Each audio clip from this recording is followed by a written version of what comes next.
We have aliens, we have Chris Pratt, we have a lot more aliens, explosions, and Chris Pratt. So it's pretty much all you need to know about the film. I love sci-fi films as well. What I love about them is they pose the questions, hard questions that you don't really ask in a nonfiction narrative. Hello and welcome, Chris Pratt and Edwin on ETimes. Hi, this is Samina Sheikh and I'm welcoming you on ETimes. Tell us something about your film, The Tomorrow War. The Tomorrow War. I mean, it's a huge, epic summer blockbuster adventure. Yeah. I mean, we have aliens, we have Chris Pratt, we have a lot more aliens, explosions, and Chris Pratt. So it's pretty much all you need to know about the film. No, it's got heart, yeah. and the story is essentially, the film takes place in modern day 2021 and the future 2051, and where mankind is facing a battle against an invading alien force, and the hopes of mankind rests in science that will and technology that will draft soldiers from the past and bring them into the future. And though it is the soldiers that are drafted into the war, ultimately it is science that will win this great fight. And it's got everything you could possibly want in a movie and more. And it's a wild ride, and it's opening on July 2nd. Chris, you also shared a post recently on, soldiers, battling and fighting for the citizens in the US. And of course, it happens overall in, different parts of the world. Can you elaborate further on this? And, what exactly would you like to convey to your audience out there? Well, that was a post on Memorial Day, which we celebrate here in the States. And it was really just an appreciation post for fallen soldiers from the past. And I felt it was appropriate to share that on Memorial Day, and the great sacrifice of men and women in uniform throughout the course of history has altered history, I believe, in many ways for the better.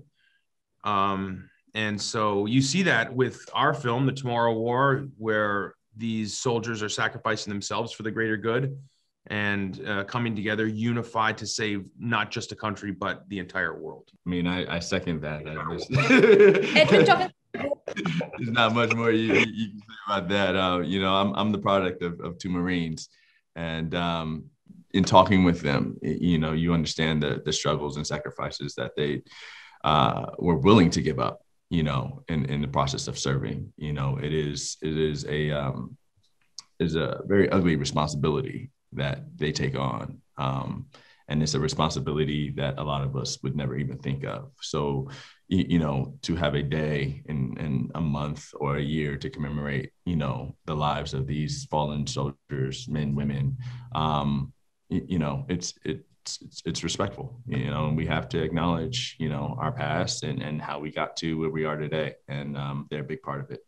Edwin, talking about your role, would you elaborate on that? How difficult was it to prepare in this situation right now? We all are dealing with COVID battle, and at the same time, prepping up for the role. How difficult was it for you? It wasn't really difficult at all. I think the powers to be, as everything kind of came into play, we tried to make sure that we were knowledgeable about the rules and how to keep ourselves safe. I mean, we filmed our film, prior to the pandemic. So we didn't really catch too much of it, but, in doing so and in the process of filming, listen, our safety is everybody else's safety. And we got to make sure that, as a community, we are doing our due diligence to keep everybody safe. Chris, the last question to you and to both of you before I wrap up this interview. Indians are a big fan of sci-fi film, and here it's a huge craze about the film. And of course, your shirtless scene caught a lot of attention. What do you have to say?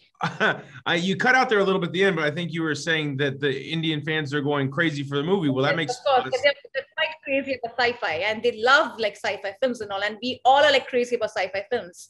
What do you have to say on that? And that's the gist of that right there. Well, I love sci-fi films as well, and I think if this what I love about them is they pose the questions, hard questions that you don't really ask in a nonfiction narrative. And so the themes that we deal with in sci-fi, in this particular sci-fi film, are about redemption, second chances, the importance of trusting science and putting our faith into humanity.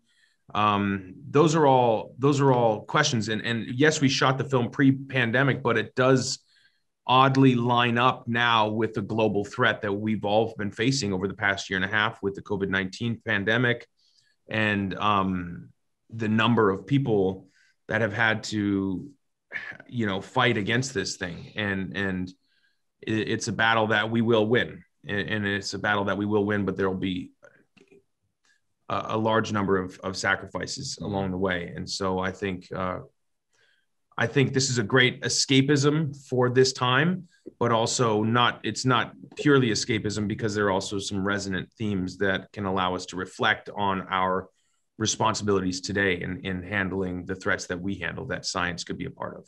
Thank you so much for your time, and all the best for your film. And I really loved the film, and all the best to the entire team. It's going to be a successful hit for sure. Thank you so much. Thank you. Thank you very much.